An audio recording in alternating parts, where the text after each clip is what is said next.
I'm pretty sure this is what Devin Murphy is going to look like in about 20 years. So that's a good release engineer face right there. So this is silly, right? We can't operate this way because obviously the business requires change. We're here to facilitate change for Facebook or whatever software company we work at. But as release engineers, we know that change is the cause of most problems. So we have this risk we have to deal with. So we have an option. We can discourage change and go for stability, or we can allow change to happen as quickly as possible. Can you guess which one we do? It's not hard. We operate at ludicrous speed and at massive scale. Those two words shouldn't be together, ludicrous and massive. So this is unique to Facebook, the way we do this.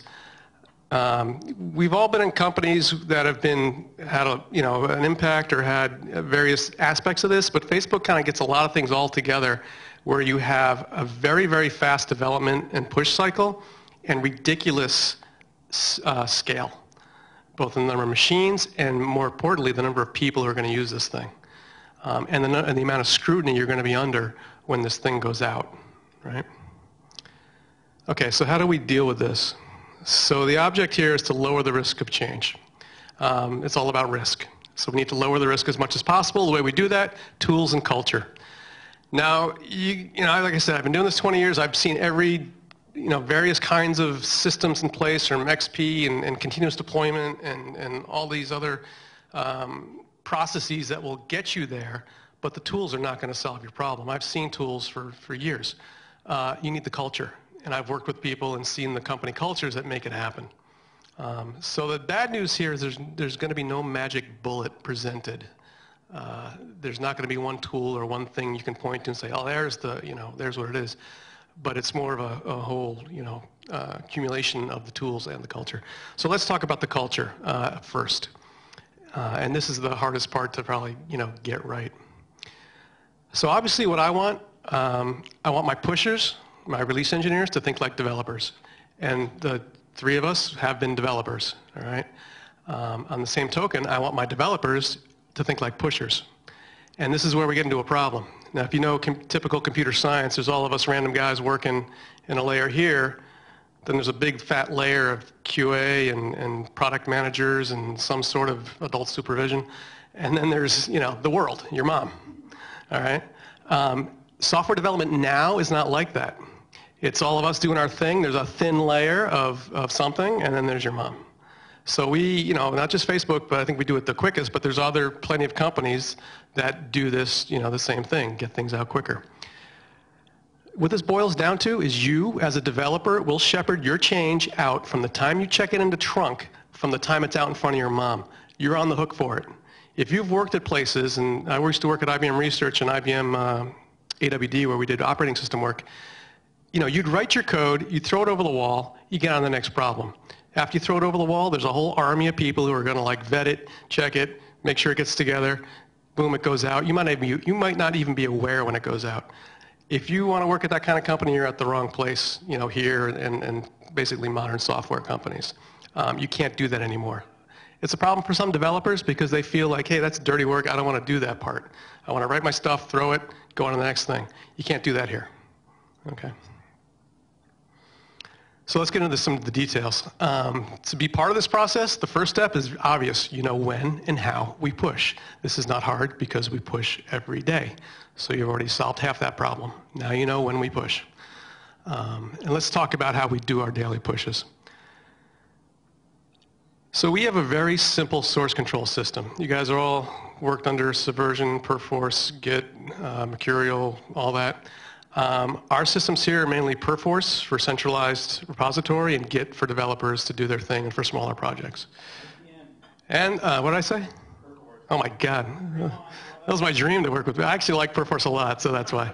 Sorry. So we're Subversion for our central repository and Git for our, for developers and smaller projects. What we do, we have a very simple branching structure, and that is if you're a developer, you check in the trunk. Done. Goodbye. All right? Once a week, usually Sunday around 6 p.m., we cut from trunk the release branch. That release branch lives for 1 week. All right? From the time we cut it out Sunday, 6 p.m. till Tuesday, We're testing it, iterating it, taking cherry picks to make it work. Come Tuesday around whatever, 4 p.m., we'll get the okay, we look, see it looks good, we push it out. And that's going to be the branch for the week. All right? Very simple. You can't screw it up. So what happens on other days? This is basically our meta view of our push schedule. So on Mondays, I don't want to take a lot of changes because basically that branch, it's the last push of that old branch. The branch is going to die on Tuesday. So I take very directed changes on Monday. Tuesday, as I mentioned, is the big push. We do it, basically the whole new branch is going out with all the changes for that week. Wednesday, all the stuff that we pushed away from the Tuesday launch, because we were testing all day Monday and into Tuesday, I don't want your risky changes on those days. I just want bug fixes, very directed cherry picks that will fix specific problems for the release. So everything that doesn't meet that criteria goes into Wednesday. So Wednesday can be a bit of a big push. By Thursday, things have settled. Generally, that's kind of like your standard vanilla push. Friday, same deal, but there's one extra aspect of it. I know you're all slackers. All software developers, it's Friday, it's 5 o'clock, it's happy hour, the beer's out, let's go. So I don't want a lot of risky changes on Friday for a lot of reasons. One, because you're most likely drunk. Two, I know you're going away for the weekend, so I can't reach you in Tahoe when your stuff falls over on Sunday at 6 a.m. And three, the traffic patterns on Friday for us generally are a bit slower on Friday, but they pick up over the weekend. So your change was fine on Friday. When we push through, the traffic is decreasing. Come Saturday, Sunday, when everyone's uploading their drunken pictures from the weekend and the site goes nuts, your thing falls over, right? So we try to mitigate the risk on Fridays. Here's an important point. This isn't for everyone to be on the very fast train of getting in these daily pushes and kind of being on the hook. If you don't want the stress of Devin and me breathing down your neck, don't cherry pick your rev. Don't ask for a daily push. Just get your stuff in trunk. If you get your stuff in trunk, your stuff will go out Tuesday. You're on the same schedule all the time. Worst case, if you're a developer here, is you wait 7 days for your change to get out. That's the most anyone will ever have to wait from the time they check in, from the time it's out in front of their mom. Right? So you need this out for people who really don't want to be burdened and are not on the critical path on like a daily push schedule. So you can say, listen, I know your stuff isn't critical, check it in the trunk, show up on Tuesday, we're good. So I think that's important to have. You're not the only team shipping today. We tell the people this because there's a lot of teams now. We're a big engineering organization. I honestly don't know. It's somewhere around 500 core engineers who are doing work. There's probably 15 different front-end teams. There's the feed team, the search team, the ads team, the groups team. All those guys are getting bigger. And, my team is like the air traffic controllers for all these guys. So you can't come to me on a Friday and say, oh, by the way, we're going to launch that amazing new groups feature today and not get it out. So communication's important, right? We're not going to let your change go out if it's a big change on like a Friday kind of thing, or you didn't tell us about it ahead of time. So we need communication channels that release engineering knows very clearly what's coming down the pipe. We hate surprises. All right, some other core culture things here are you are always testing. If you're inside Facebook, we tell people, you're testing whether you like it or not. In fact, if you're inside the company and you go to facebook.com, you are not going to facebook.com. You're going to a VIP that is internal only, and it's we call it www.latest.facebook.com. So you are never getting out to what your mom sees. What you're seeing is latest. What is latest? What we did is we said, okay, take what's out on Facebook production right now, which is the thing on the left there, add to it all the things that have been requested that are waiting to go out for that daily, right? And now build that and present it to the employees so they're testing what's going to go out, all right? So employees are always looking at what's hours or days away from actually hitting the real site. So the point of this is for every employee at Facebook, no matter if you're in engineering, non-engineering, whatever, to file bugs. All right? This is not the only system, but it's one of the obvious ways we can flush out obvious problems. There's an email alias here. I'm not going to tell you what it is, but if you send a mail to that, it opens a task, and we can track what bugs are going to show up. We also use Facebook itself as a tool, within the company. So we use our own products to do our corporate infrastructure. We use Facebook groups There's a Facebook group called the Bugs Forum, where you can pop in. Every Facebook employee is a member of it, and you can pop in and say, hey, I saw this bug in latest, or they'll publish, hey, everyone, we know about this one, don't file more bugs about it, things like that, so we can track. You can pop in there very easily and see what the state of latest is. Another spot when you're testing is when we're pushing. So when we push in phases. There's a 3-phase push. The first phase, what we call A1, goes to a VIP called www.inyour.facebook.com. And this is, now we've decided which cherry picks we're going to take.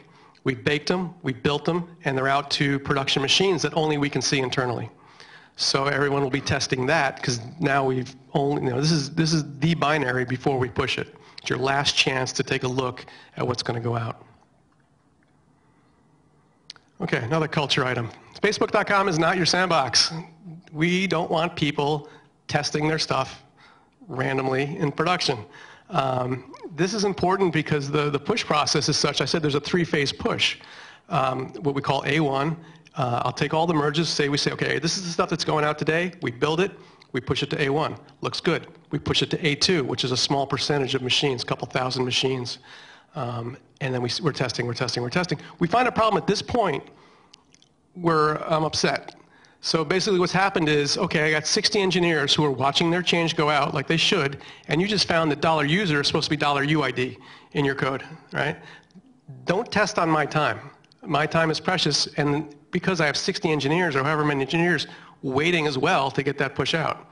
So we try to stress that, we don't want anything that you're not sure of to go out at this point, all right? We tell people this in many onboardings, and I kind of alluded to it in the beginning. The world is watching us here, everything we do. Here are some news clips that I picked. This is a nice TechCrunch one. Facebook down, internet implodes, right? Facebook up after second day of outage. Facebook hit by outage, not the result of hackers. It wasn't aliens. But Facebook was down. So you don't, once something stupid happens, you have no control about how it's going to be portrayed out in the world, especially if you're Facebook and you're under the microscope for every little corner of the website, right? So this we have to drill into people like, you cannot screw up, because even if it's a really benign, ridiculous change that, it's not doing any harm, you have no control how it's going to be portrayed with half the world's media looking at every little stupid thing you do. So that is again, a serious culture thing we have to work through. We instituted a policy of having on-call engineers. And again, if some fussy engineers don't like kind of being in this operations path, but what it means if you're an on-call engineer for these 20 different front-end groups is that, hey, you're the main person who we're going to contact for this sector of the website. If you're the feed person, the ads person, the search person, you're in charge of the like button, all right? You're the guy. So when stuff goes bad, you're the first person we touch. You triage it, you get the right people, you get things rolling. And it's good, the three of us cannot manage the 30 or 40 different teams that are going to have stuff rolling every day. So we need the on-call engineers to do that. So this is something else we instituted. We have a dashboard that has all the teams and all the on-call people, and we can go after them. All right, let's talk about the testing and the culture. We're building an engineering culture, a very test-centric engineering culture. And this basically gets us into the next section, which is the tools. So this is the nitty-gritty. This might get a little dry, but these tools are pretty cool, and it's some good stuff. So obviously the main point of the tools, everything's automated as much as possible. I don't want people spending time clicking, checking things. I want the bots, the tools to do all the work. I just want to look at dashboards and abstractions of what they're finding. All right, so a little rapid fire list of tools that we're going to see here. The IRC bots, the test automation system, the shadow branch system, our error tracking system, the gatekeeper system, the push karma system, PerfLab, HipHop, and BitTorrent. This is just a slice, I'm going to go through real quick so don't freak out, it's not 100 slides, about some of the main systems that are internal to us. This is just a slice, there's many more, and each one of these could probably deserve a tech talk in their own right. But let me just give you an overview so you have a sense of like what areas these tools are kind of covering, so you can see.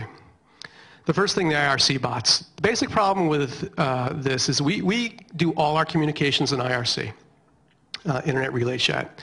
So it's like a big, big chat room where there could be anywhere between 300 and 500 people where we do our thing. There's 3 release engineers and 500 engineers.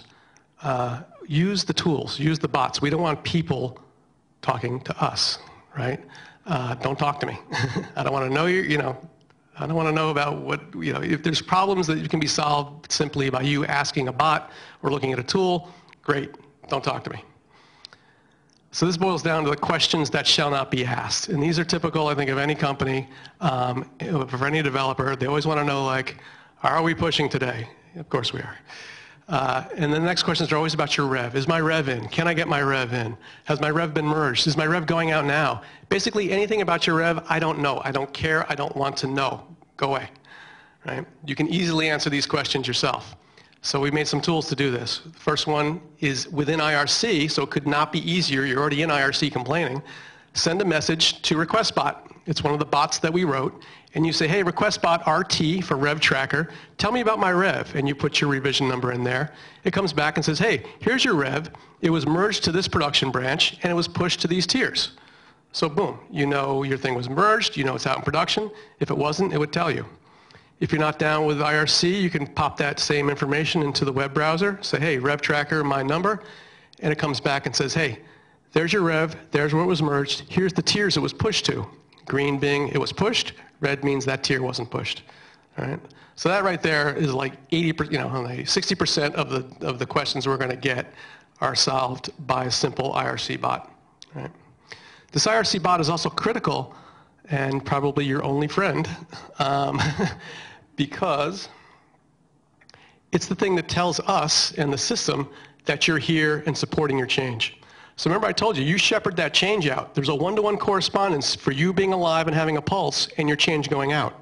So you'll get email and prompted in IRC, say, hey, the push is rolling, go tell us you're here. And you'll send a private message to RequestBot and say, hey, support, I'm here.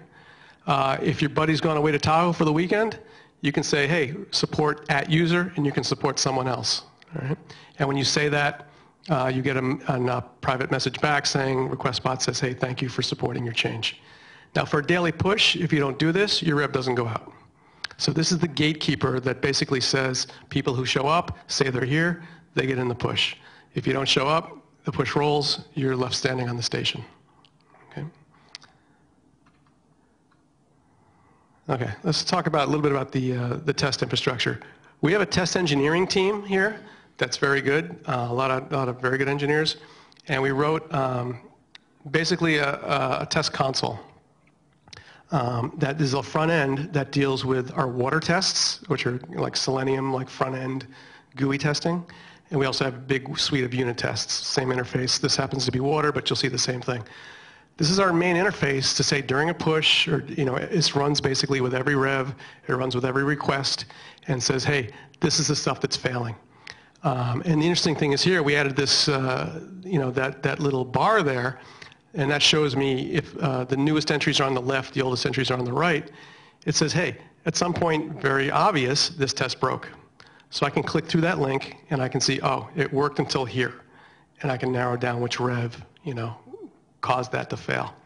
So this is the stuff we're looking at during the push, and when revs are checked in, and you check it, when you check in your rev, here's the data on how your stuff is getting through the tests. All right. The next thing we have is that shadow branch, and I mentioned this before because this is what latest is. And like I said, it's production plus everything that's been requested plus the tests. So if I have those 3 things, I can look rev by rev as they are requested and say, hey, we're in good shape, good shape, good shape, bad shape. And we can say, okay, this stuff is not working. So this idea of a shadow branch, meaning it's shadowing the production branch. Every time something's requested, I'm not actually checking it into the production branch. I check it into the shadow branch so I can run it, build it, run the tests, and move forward. Error tracking. There are a lot of errors on the site. Here they are. Oh, you can't see them. This is the console that shows all the PHP errors. This is the logging information, PHP exceptions, fatals, all the bad stuff that happens. Some of it's just log warning or information, but a lot of it's bad.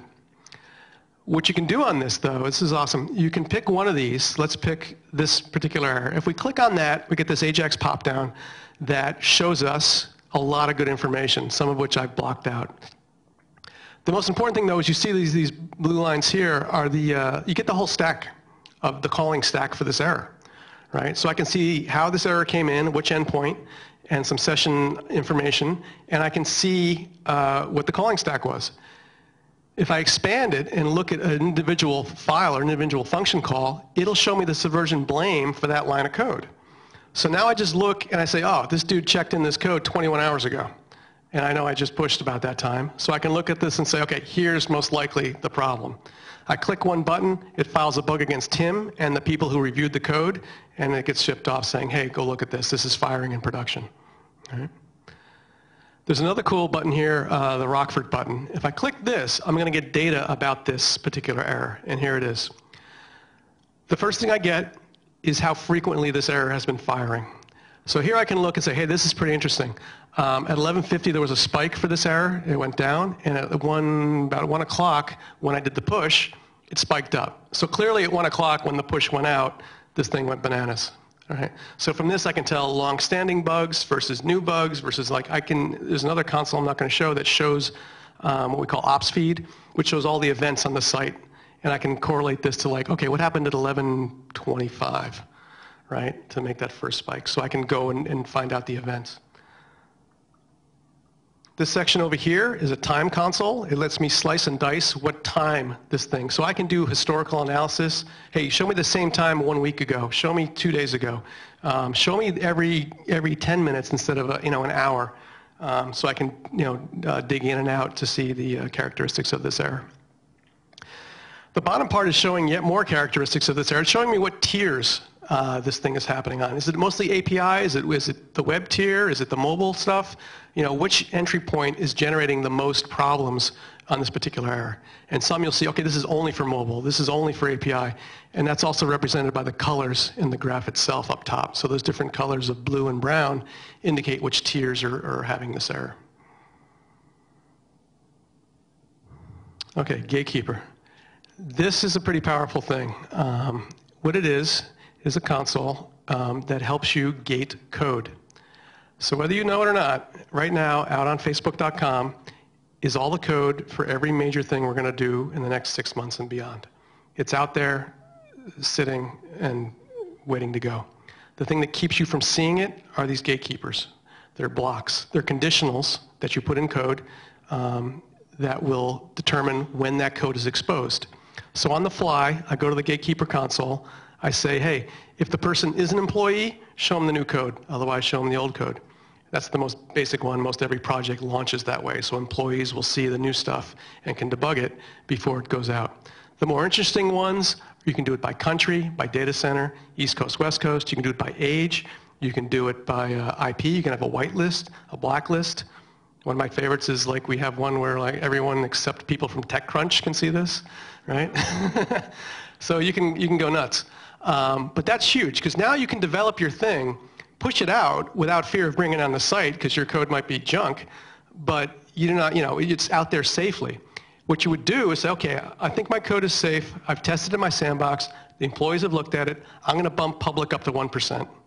You bump the gatekeeper to 1% of public. Now, in a matter of 10 minutes, you'll get millions of hits, right? You can then bump it down to 0% again. You can look at the data, say, okay, no fatals, no weird stuff in the database, all looks good, I'll go to 5%. And you ease up stuff this way and you can gradually introduce a feature. Now this is not just for obvious stuff. I mean, you can see a major launch like groups or things like that would be gated.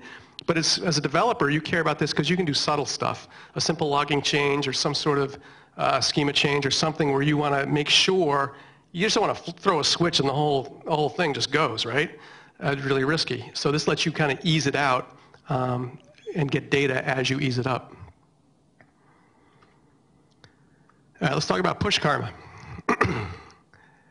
This page here is the general request page. So if you don't want to go in the Tuesday push, you want to say, I want to get in the daily push, you request your specific rev to go up. It lands on this page. All right? As a pusher, I get a special view of this page. The first thing I see is this data on the left here. Those two bars kind of show me risk. The top bar is a crude approximation of how much change is in your diff. How many files, how many lines of code, how big is this diff. The bottom bar is an abstraction of the discussion that went on in the review. So we have a review tool called Fabricator, which is an open source reviewing tool that we're letting loose. And that's what we do all our reviews in. This is an abstraction of like how much discussion was there in Fabricator? How many rejections? How many calls for changes? How much back and forth? The bigger that bar, the less chance your change is going to go out easily. So that example there is going to call my attention when it's time to merge. I'm going to double check. I'm going to look at the diff. Like I said, we're all programmers in my team, so we can look and say, you know what? That's too risky, and your test plan stinks. So we can boot it. On the right is the magic push karma, and I said this kind of we had a video about some of this stuff, and like I said, you're all born, everyone's born with 4 stars. From there you go down. So what this shows me, and I used to be able to keep this in my head because there were enough engineers, some people are riskier than others. If you do something that has caused pain, or even worse, caused me personally pain, you get the thumb down there. When I click that, a box opens up. I type in what happened, I click submit, and that actually goes into our performance tracking, like your permanent record kind of thing. Now this is not a public shaming or something like that. It's private to me and you and your manager. And again, we're all going to get downvoted, so there's really no huge shame, all right? But we're looking for trends here, and I want a quick way to look and say, oh, this guy's got 2 stars. I remember now, you know? And so this kind of tells me, you know, where the risk is. Again, all about managing risk. And, you know, it's a little crude, but I was doing this in my head anyway, all right? I can't do it for 500 people. So this kind of does it for me. So you can see the down thumb there. There's an up thumb icon, but I have no idea what it does. I've never used it. Okay, PerfLab. PerfLab is a system one of the guys, Boris, built here. It's pretty kick-ass. So what he's done is every check-in in the dark blue dots across the midline there are subversion check-ins. And this is a little complicated, but the blue line is basically the production branch, and the yellow line is the dev branch. The delta between those 2 branches is the dark blue line. What I use this for is we're going to find regressions, all right? And let me walk you through a quick example here. Okay, so we had a check-in, and the blue line has gone up. This tells me that trunk is now in a worse state than prod. So the production branch is fine, the trunk has gotten worse. So somebody broke something. Well, he found it, and he fixed it. In fact, he fixed it well. So now, trunk is doing better than the production branch. So we're in good shape. When this gets pushed, it should all resolve itself. But he missed the Sunday cutoff for that release branch. Make it worse, even though he missed the cutoff, he didn't request that rev to go in the daily. He's just subjected me to another week of crummy performance because he missed it, and that's represented here. So what happened is, on Tuesday, when we do the full push, that line, that dark blue line, should reset back to the middle because trunk and branch should be equal. But being he missed that rev in the branch, now I see production has gotten worse, right? So this is, you know, this is a bit of a complex situation, but I could easily visualize it and see it like, oh, I see what happened. There was a fix, it went in a trunk, it didn't get fixed when production went out. So here I can see at a nice view level what's going on performance-wise. All right, the next thing we use, another project that we did here and open sourced is Hip Hop for PHP. This is the the PHP compiler. So everyone hates PHP, it's crappy and slow. So how do we get around that? We make a compiled version of PHP. Here's basically my push process, all right? I start with a big tree, you know, a big, the talk said, you know, millions of lines of code is sitting there in PHP. I basically point, when it's time to do a build, I point the PHP compiler at that huge body of PHP. It goes through these steps.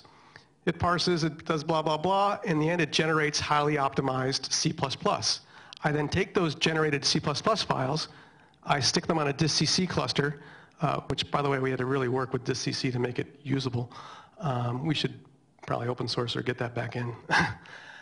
So we stick it on a DistCC cluster, and then we build all those C++ files into a huge binary. That 1 gigabyte binary is facebook.com.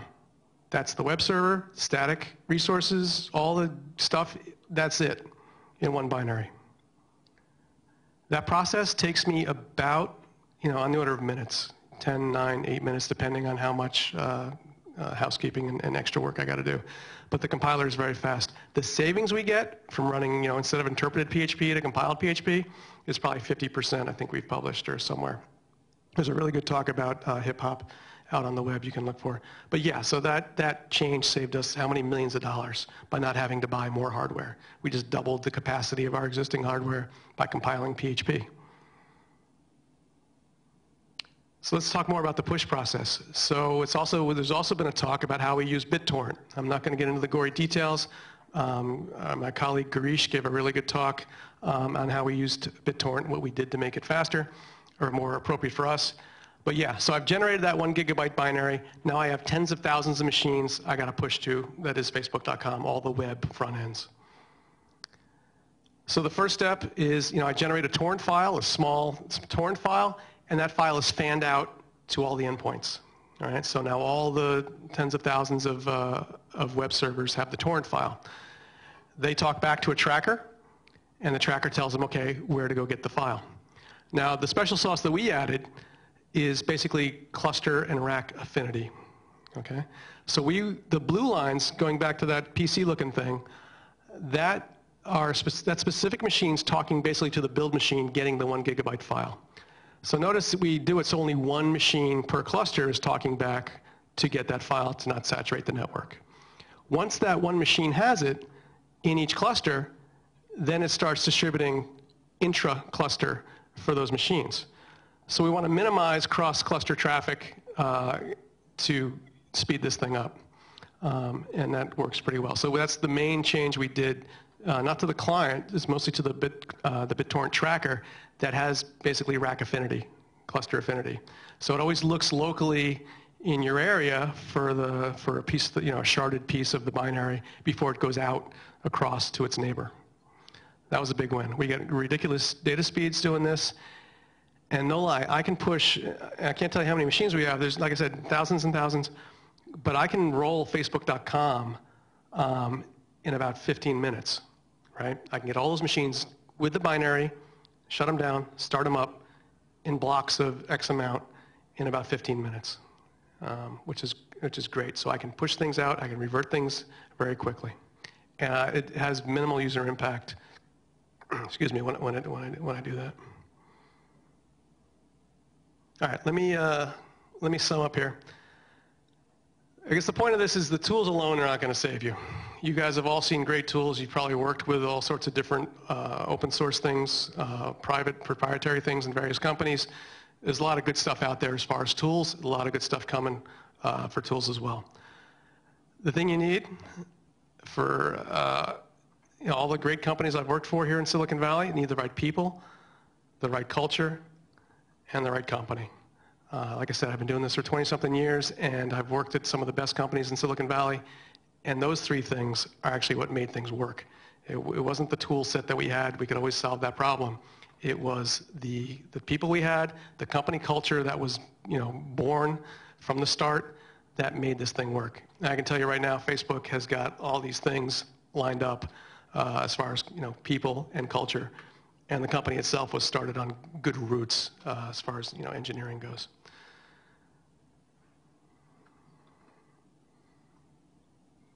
Okay, that's a lot of data that, like I said, that was probably more than most talks have gotten into as far as our internal processes. If you have any questions, go ahead and ask. I think there's a microphone going around. Hi, I'm Harry. So for all the tools and all the setups, all the configures, how many people are involved during this process? Only you three release engineers, or setting up IRC, setting up BitTorrent, like a lot of people involved? There's very few people involved. There was me for about 2.5 years Devin's been here for about another year. We just hired our third guy, Eugene, started about a month ago. So we are the core release engineers. We basically sap resources as needed to do some of the tools that we need. And, you know, again, honestly, Zuckerberg and D'Angelo and Dustin set up a lot of this, also Peter Kay. So a lot of the core guys who started the company put some of these things in place. And we just built off of that.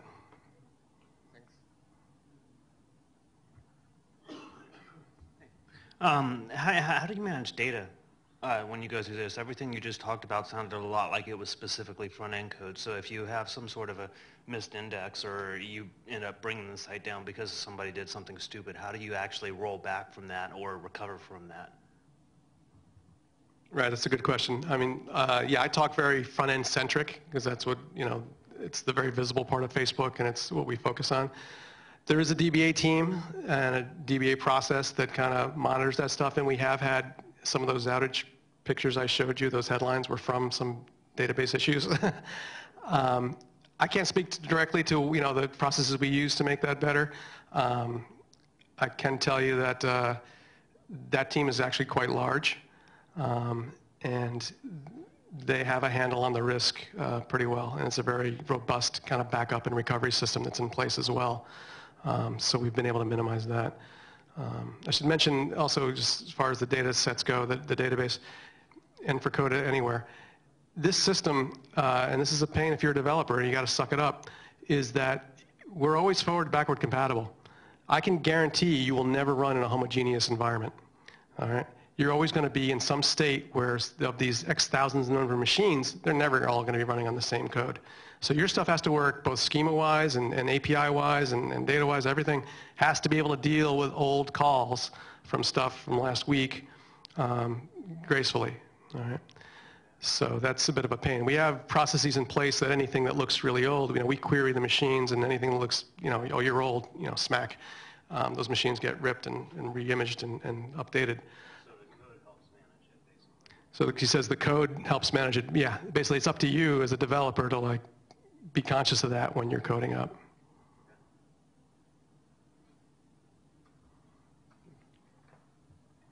Hi, you said you could roll all of Facebook in about 15 minutes and you do it in blocks. I was wondering, how do you manage those blocks and how do you catch potentially catastrophic failures early so that they don't spread from block to block and sweep across the site? Right. So the first thing, how we catch things, or hopefully we catch them in that phased rollout, right? So the A2 machines, if they're going to have a problem on that level, should have it. Now the beauty of A2 is that even if we push junk and, you know, the web server doesn't even come up, we can lose all those machines and not hurt the user experience. I mean, the guy who was on the machine at that moment is going to have a bad day, but when he refreshes, he'll be fine. So we can see immediately from our A2 stats that, oh, these machines aren't coming up or they're doing something completely stupid. Now, if something is environmental and it makes it into prod, is there a process there to catch it as you're rolling across the site? So environmental, you mean like outside of the code base kind of thing, like some... Right, if it's something that interacts with the networking stack or something specific to the machine that you get deployed on, you know, something about the topology that the code is reacting to that didn't show up at A2 but shows up in prod. Yeah, there are issues where that can happen. Those are tricky. Generally, we can see the effects. We roll in pretty big blocks when that A3 rolls. So we'll notice it when the first block gets nailed and it's working onto the second block. Our graphs are pretty granular, and we'll start seeing effects on some chart somewhere. And we have a big red button that we can hit and stop. Is there anything automated that catches it, or is it just you guys watching the graphs change? Something at that level, and that's going to happen that quickly, I want people to watch. There are automated systems that will set alarms and even set off pagers and all that good stuff. But if it's that level of catastrophe, we want a little bit quicker. We have some metagraphs that we always watch during push that will warn us that things are going really poorly. I should mention we haven't had these problems in quite a while. We used to, but not in a couple of years. So.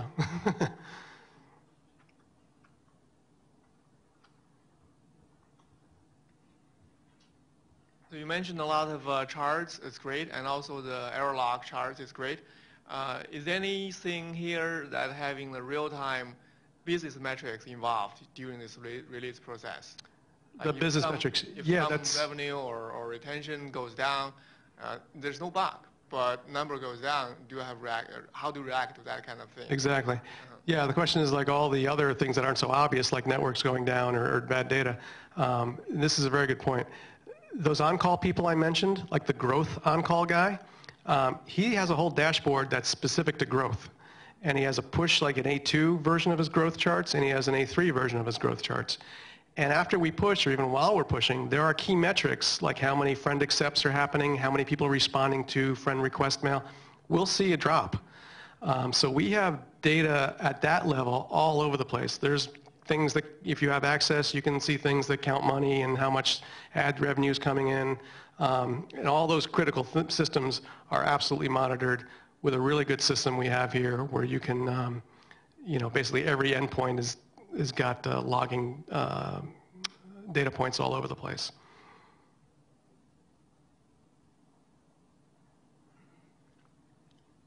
A question up here. You can. Two questions, actually. One is, how do you guys, you showed a lot of cool graphs about the front-end errors. I was wondering how you correlated front-end to back-end errors and the relationship between the two. Like if there was a particular error on the front end that was being caused by a particular back-end.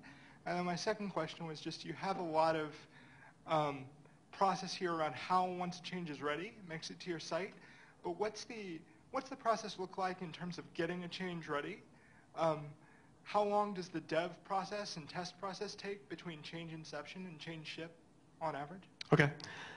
Your first question about, tell me the first question was about. Correlating. Oh, the back-end problems, yeah. The back-end problems usually expose themselves. The way we have our logging set up is we will get on that, I couldn't show you the page, but it's ranked by number of hits. What we'll see if a back-end goes down or it's doing a bad call is we'll see basically connection errors to those back-end machines by IP address will shoot up the chart. So when I refresh that page, the very top things I'll see are like, oh, all these back-end services are not talking to my front-end service. So it's a bit crude, but it's very effective because that's the, at the fundamental level, you can't make a connection. That's the error you're going to get. Right? So to your second question about the velocity, it really depends. I like to boast to the interns and the people who start here. I mean, I mentioned it. You can make a change in trunk, and I can have that out in front of everyone in 15 minutes, right? From trunk to review process to merge into the production branch to built to pushed, right? It can happen very rapidly. So it's really, it's really up to the developer and the competence of the developer to say, like, okay, this has been reviewed properly. Like I said, we use a full-fledged review system where everything will be vetted. There's, there's test cases. You can, you'll say what tests you ran. When it's run and we do merge it, we explicitly run the tests again. Okay, and that happens, this all happens in parallel. So while we're pushing A1, A2, the tests are still running. So before we get to A3, we do a quick scan across the board and say like, okay, everything's still good, this can go. On the first question to follow up, so if it's not at the level of something like a connection error where the IPs just pop, but let's say a particular set of backends is returning bad or malformed data, and the front ends are interpreting it strangely, which is causing the front end error, is there any way you trace that back?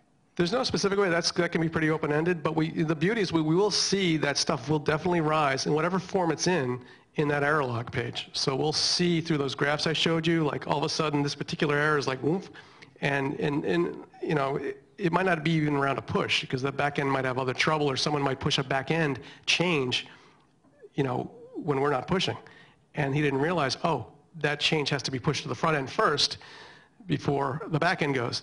By the way, that guy gets the downvote and the karma, he's down to 2 stars if that happens. So I can't tell you specifically which error will pop up, but I've always seen, some aspect of some nasty error will expose itself. And then when you start looking down that stack and you're expanding the blames, you can see the call and like, oh, here this call is failing. Where's the back end?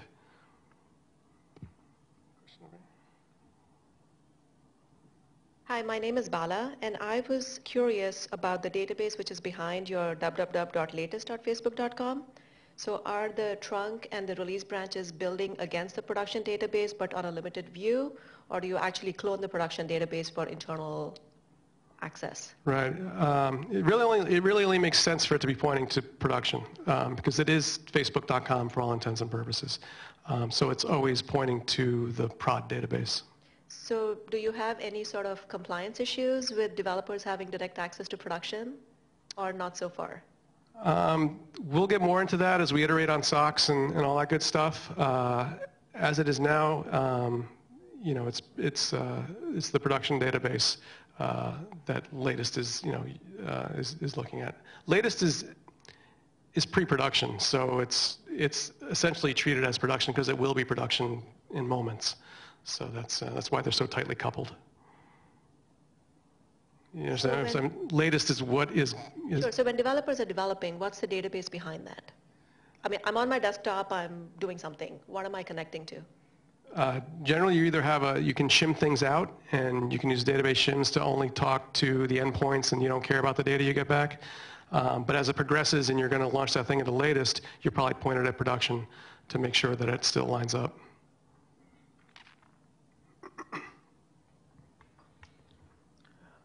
Do you ever debug C++ or any of that stuff coming out, or is that a hip-hop problem? Hell no.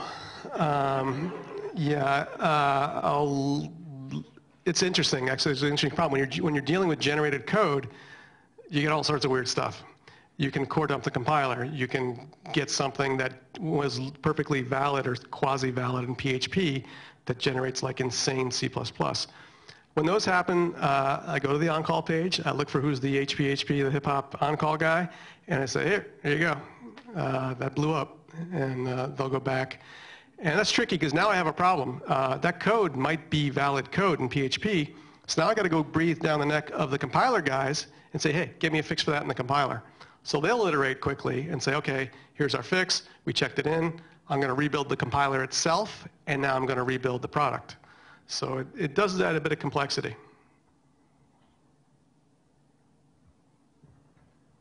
So there's lots of automation, obviously, but are your front-end developers responsible for writing automated tests, or is there another department that's doing that? And how does that all tie together? Yeah, I guess it's the XP model. It's like you write the tests, you know, for your code. In theory, you should write it before you write your code, right?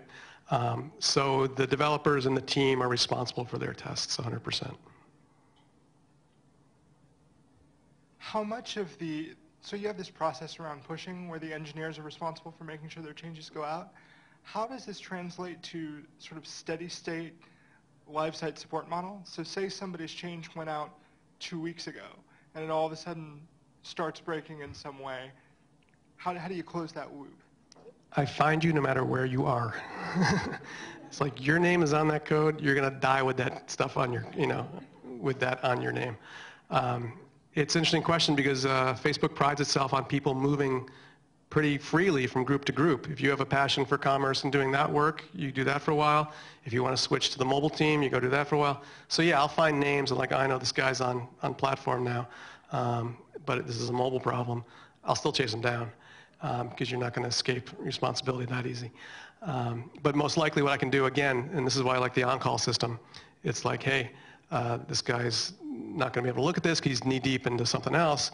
I dump it on the on-call, and he knows who the expertise is in his place, and then we'll just reassign the bug to that poor guy. Hey,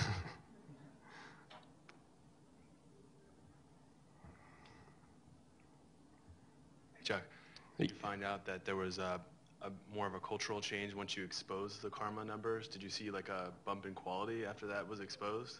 Right. So the question on karma, the exposure of karma is a recent development. In fact, that video that went out a couple days ago might be the first time some developers knew that we were tracking them.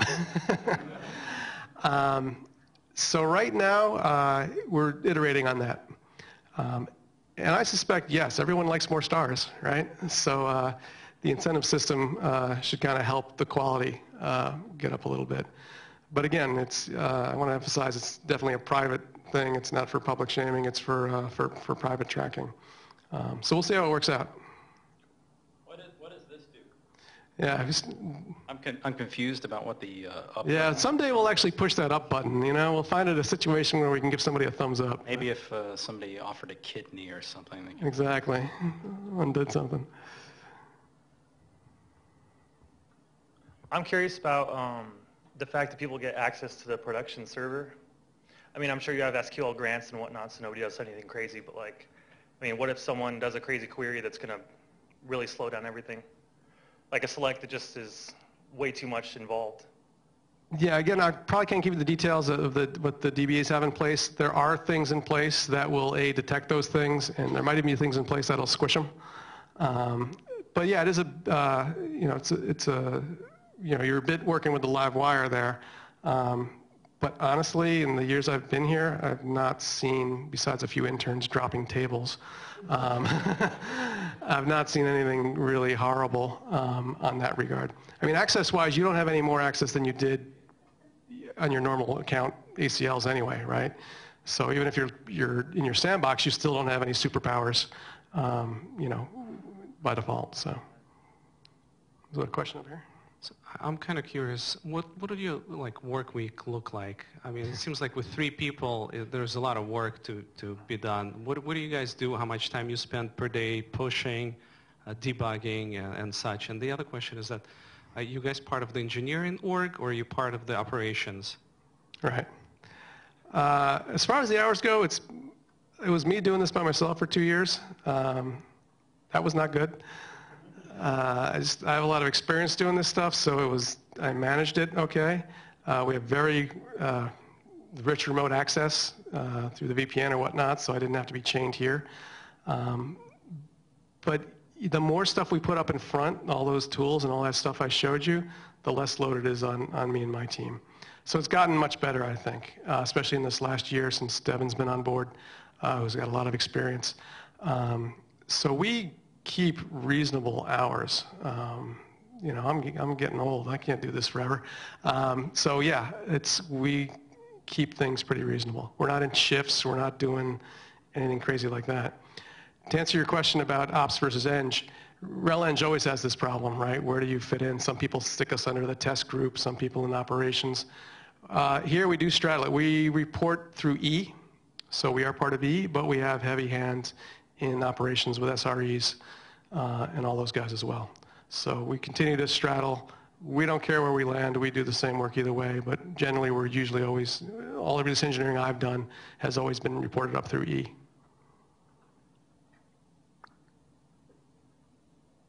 Great. Well, thanks for coming out, guys. Any other questions? I'll be around for a couple minutes, but hope you enjoyed it.